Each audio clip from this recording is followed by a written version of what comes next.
Hey, what's up you guys? Welcome back. Today we're going to be doing something unique and special.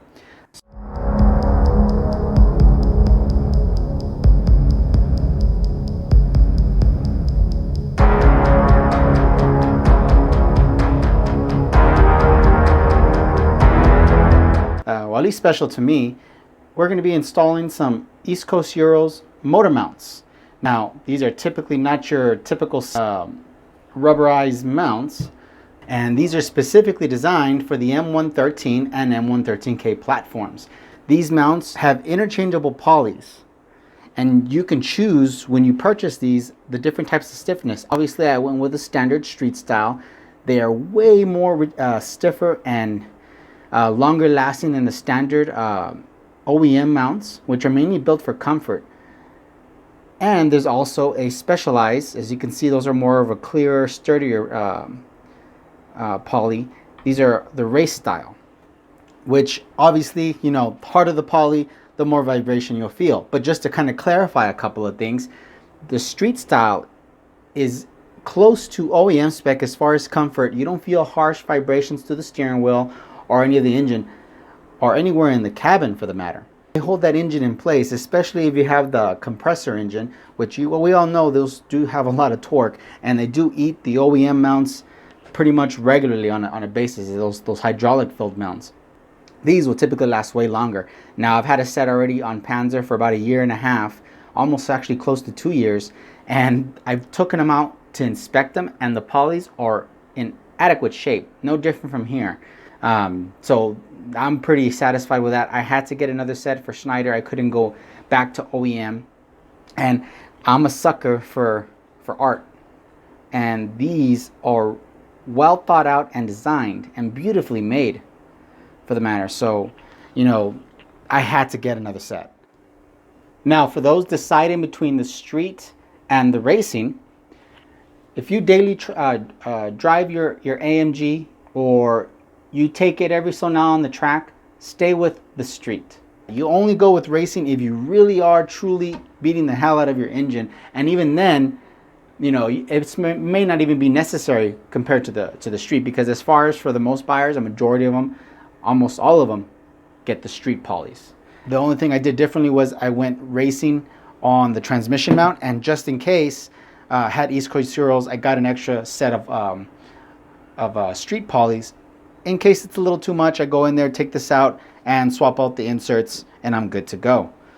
So I'm going to give you an in-depth look on these actual mounts, of how the construction, the interchangeable polys, pretty much just take it apart. So let's go ahead and do that.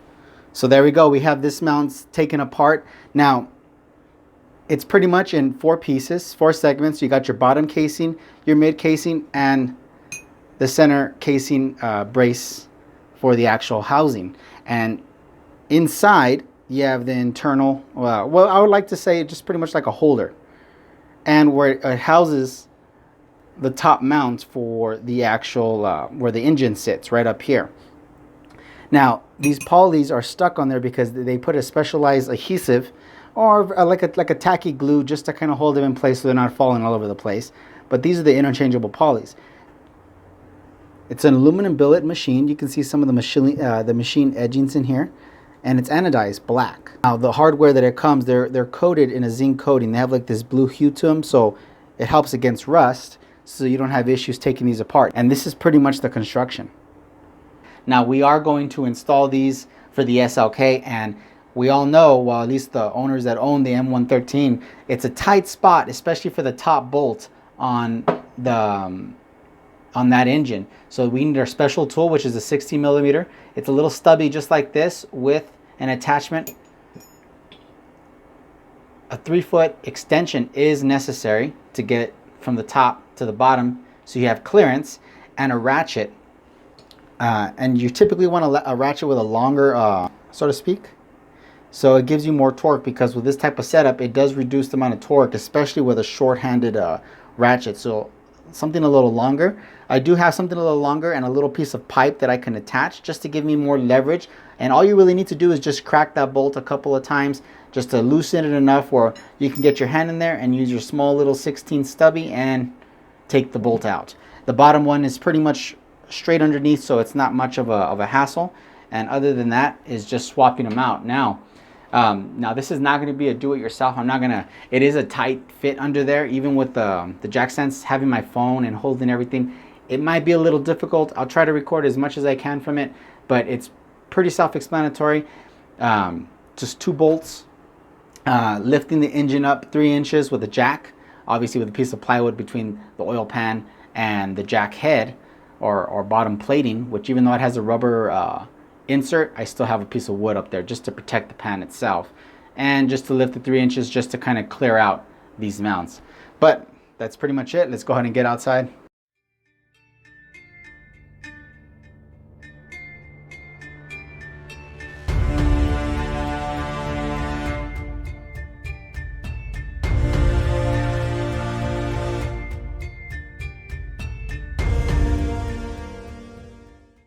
Now, on a positive note, I was able to access the passenger top bolt by breaking it loose from the top here. Now, for the driver's side, should be able to do the same thing. Remove your air box if necessary, but it should be able to do it. If not, you can do it from the bottom. Alright, I'm not sure if you guys can see, this is going to be horrible video quality and visuals, but if you notice, the sway bar moves. I removed both ends on both sides with it being attached still to the sway bar links. Now what that does is it gives me enough room to swiggle the old mount out and put the new mount in on both sides for the SLK. There's the bracket. Now right under here between the subframe knuckle where the thrust arm connects to and the outer tie rod, there's a 13mm bolt. You got to remove that bolt, which is right down over there. Doesn't require that much because I already loosened it. That's the base of the motor mount. Base of the motor mount. Just in case you can't hear me, I don't have my mic connected, so the voice quality might not be as good.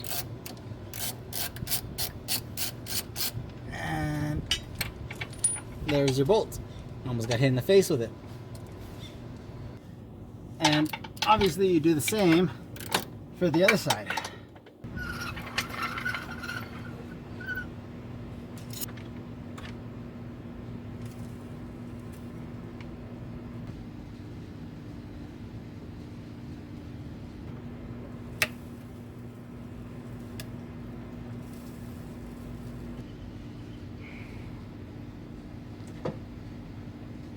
You're going to see the motor mount right there, and with the engine raised about 3 inches, you see how that just comes right out? Yep, there it is, out of place.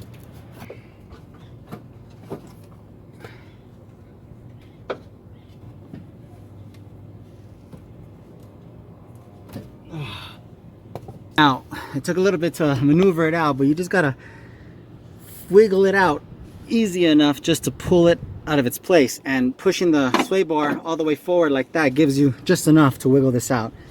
Now let's grab one of the East Coast Euro mounts.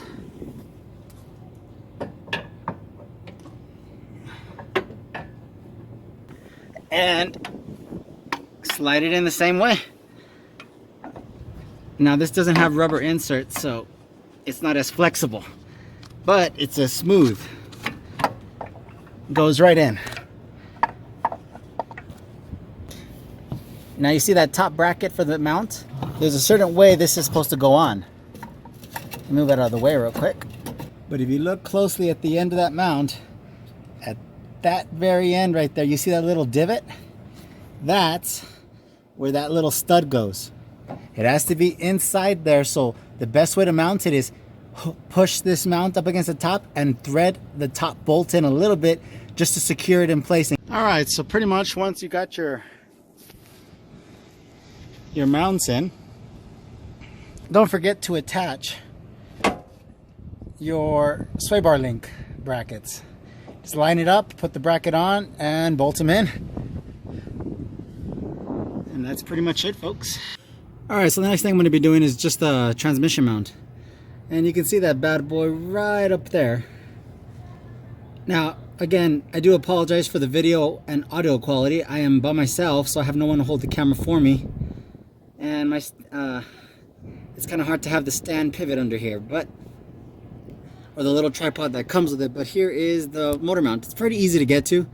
It is pretty much held by 3 bolts, which appear to be 13 millimeter, and then I'm assuming 2 16s. Now, there is tension on that mount.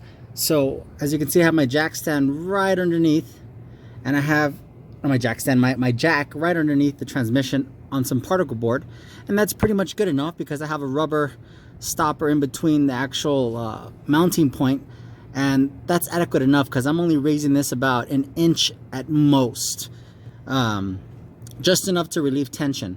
Now you might need to increase it a little bit more in height because the new mount is obviously going to sit higher since it's brand new. And what I mean by higher is the position of this lower bracket right down here. It sits up a little higher than this one currently, since this one's already given out. As you can see, it sits lower. Since this is pretty much a OEM spec mount, it's not designed for stiffness, it's designed for comfort mainly, and keeping obviously a low vibration, but obviously holding the transition enough. I am doing away with OEM and going with the East Coast Euro one, which is going to give me a very strong hold on the transmission, especially when I'm putting it into first, second gear at that high torque range for this car, which is... Now, when raising this, obviously, you just want to be very careful. I kind of already added a little bit of pressure to it, so it moved it up about 1/2 inch.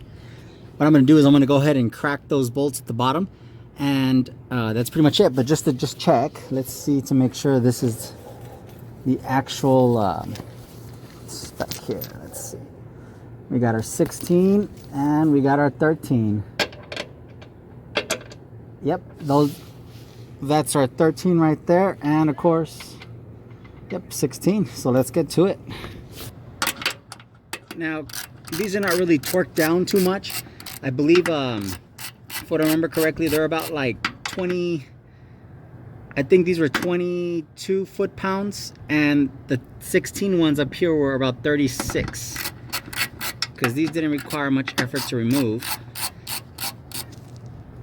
So you shouldn't need it shouldn't be much effort, as long as they were torqued to spec. And there goes. I could probably use my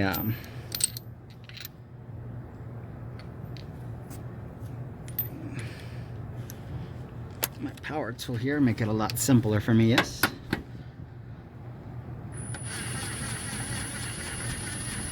All right, so we're gonna go ahead and raise the jack a little bit.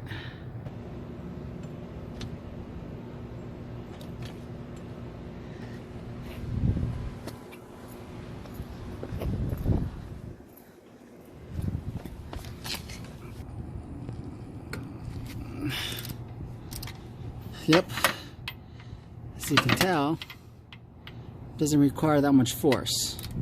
With one hand and this standard ratchet here, that's more than enough leverage. So this is actually pretty simple, you guys. It's no different from the E55 or any of the other M113 or M112 engines, let alone the compressor.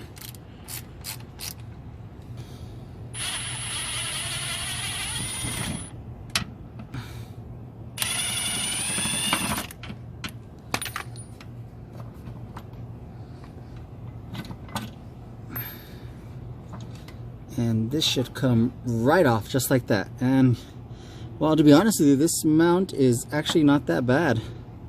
It is sagging a bit actually, so I take that back. Now, placement is simple. The nameplate, if you notice, is only on one side. This is going to face the back end like this. And the first thing you're going to want to do, obviously, is you're going to mount it to the transmission first. And it's going to be somewhat of a difficult task because of the position we're in, but judging by the bolt placements, I think I jacked it up just right. Obviously, you don't want to forget to put your ground wire, which is on the outside here. I recommend a hand thread first. Get about halfway in, should go in really smooth. Remember, if you start feeling resistance, you should stop what you're doing, even though it's going to be impossible to cross-set it with your hands. I'm going to have to push this down with my hand. Looks like the bottom end, I do apologize again for this horrible view. I just have to push the bottom end by hand. So I'm going to have to put the camera down, folks. I need to just push it down and make sure it's aligned from the top. And there you go, folks. Now I haven't tightened anything yet. I had to raise the jack up just one more push down, actually 1.5 more pushes down, to raise it just enough so it can grab that bolt on the right. And I was able to thread all of these bolts by hand, including the bottom ones, and you can see how smooth they go in. That's exactly what you want. If you're feeling resistance by hand, start over. These do not require that much force to put in by hand. Now I am going to torque these suckers down, and I'd rather use a lift, but you know, I ain't rich like that yet. So let's go ahead and put this baby in. Might as well just do everything by hand. A little ratcheting here, just a little bit, just to make sure it's snug. There's the cable, it's pushed in nicely. All right, we're gonna switch over to my 13.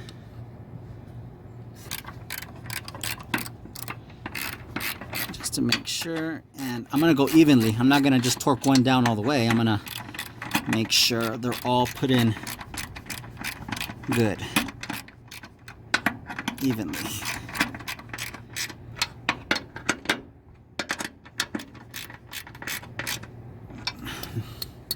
Just gonna make a quick feel back here and make sure the back of the plate of the mount is flushed with the mounting point on the transmission, which it is.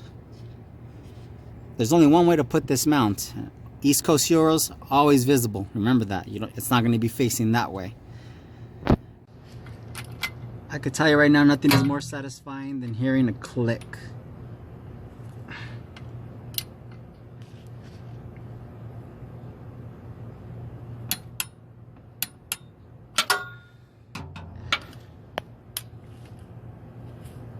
But that is pretty much it, folks. All right, you guys, with the help of Crystal and Hamad, they sent me some videos from before and after East Coast Euro mount motor mount install. So the first video segment you're going to see is stock mounts. The next video is going to see with the East Coast motor mounts installed. Now keep an eye on the engine. That's the main thing you want to focus on, is engine movement. Now personally, I would have done this on my own vehicle since I already have them, but at this moment, both vehicles are up on jack stands and apart because I'm doing some changes and updates. More videos will be coming shortly. I do appreciate you guys for tuning in. Like and subscribe if you like pretty much what I'm doing. I'm just blogging my progress, and see you guys later.